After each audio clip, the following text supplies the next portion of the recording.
Imagine a world where the richer you are, the less you own.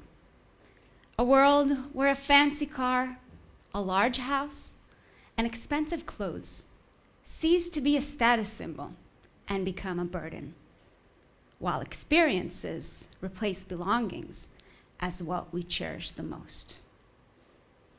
Is it possible to own nothing but have everything? In the past, if your house was on fire and everyone was safe, what was the one thing you would want to save? Photo albums, right? Today, most of us have our photos safe and sound in the cloud. Our music, books, movies, all turn from physical objects to digital services. And this is just the tip of the iceberg. Every year, I own less of what I use. I remember my 17th birthday. I was so excited to finally get my driver's license. It was a big deal to drive a car, not to mention buy one, compare prices, research fuel efficiency, deliberate about the color and design. Once having a car, you would need to insure it, fix it now and then, remember to fuel it, spend long hours searching for parking. Oh yeah, and wash it from time to time. After all that, why would you even want to own a car when what you really need is to get from point A to B? Today, I can summon a car anytime, anywhere. It appears within minutes, takes me wherever I need to go, and then disappears, like magic. In many ways, that is a better arrangement than having to own a car. What used to be a car is transforming into a riding service. Someday soon, personal cars may be banned in cities, replaced with an autonomous vehicle service. As a technology product designer, I've started to notice this shift from physical products to digital services. I believe that as objects become smarter, infused with bits of intelligence and technology, they will transform into services, swapped, shared, used in the same social way we swap digital media. Will our houses become services too? In the past, newlyweds would go ahead and buy a house, secure a mortgage, compare real estate, buy a ton of furniture, and spend long hours on upkeep and renovation once in a while. Why make all these commitments? Life is full of surprises, especially these days. Over the past few years, I have lived and traveled to more than 30 countries across 5 continents. With a supercomputer in my pocket and widespread connectivity, I don't need an office. I can work from anywhere. Travel has become a way of living, serving as fertile ground for a new generation of nomads. And that's when owning stuff really becomes a burden. Services are more important than ever. We've all experienced at some point the joys of service. Gyms, barbershops, restaurants, cleaning services.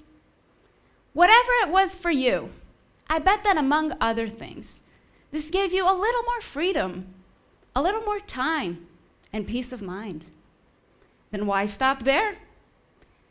Imagine a world where all the physical products around us transform into digital services.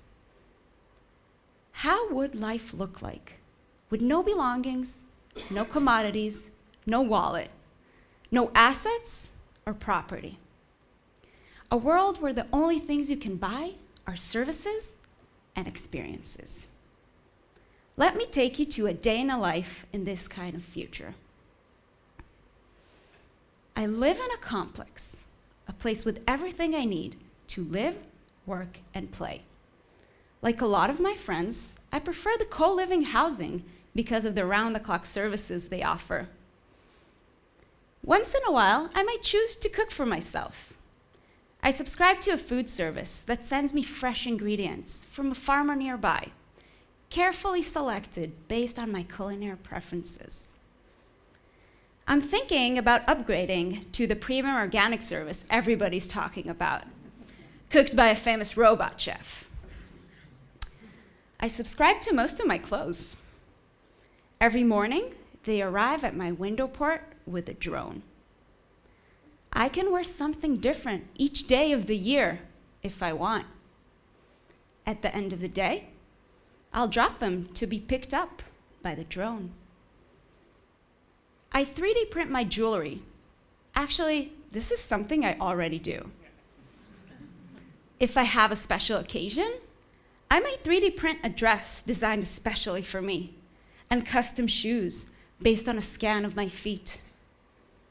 Once the event is over, I'll simply drop them in the recycling bin. The material will be recycled into its original state. My apartment has no closets, no washing machine or dishwasher. I don't need to worry about mortgage, maintenance, or even renovation once in a while, because furniture and decor became services too. Once we have kids, we'll probably subscribe to a baby equipment and toy service. Every couple weeks, the toys will be swapped and we will receive fresh ones, sterilized, of course, based on my kids' age and preferences. My home will transform as my needs change, when I move from city to city, or as my family expands. I can stay for a year, for a month, or even just a few days. When I travel, I don't need to pack anything. The things I normally use will be waiting for me wherever I land. This new world might raise some concerns, such as, how will it feel like not owning anything at all? Will that make me homeless?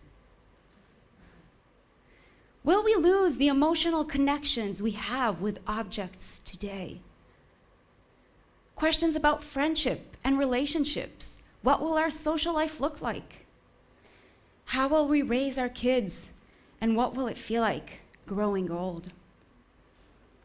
On the other hand, maybe this is actually an opportunity to redesign our crowded cities, replacing parking lots and large isolated housing with green parks and shared communal spaces. Freeing up time to pick up a new hobby or spend it with loved ones instead of wasting it on chores. Maybe this is an opportunity to update our 1,000-year-old education system. Imagine education being personalized to the way each and every one of us learns best. And why commit to one specific school and location? A classroom might become an ongoing field trip with kids from all over the world. They'll probably learn much more than I'll ever know. How will we stay in touch if we're moving around all the time? Maybe we'll hang out using a mixed reality service. Soon, we will all have genie superpowers. Things will be there exactly when we need them, and gone when we don't. They will be accessible, affordable, and shareable, providing higher quality and personalized experiences tailored especially for me. So when you go home and you walk through your front door, take a second and ask yourself, could I own a little less? Would that give me a little more freedom, a little more time, and peace of mind? Some may ask whether I might feel untethered by not owning anything at all. I tell them I feel the opposite. I feel a deep connection to our ancestors, like a primeval nomad who owns nothing, curious, adaptive, ready to hit the road and explore the unknown, making room for collecting experiences rather than things. Own less, but have much more. you.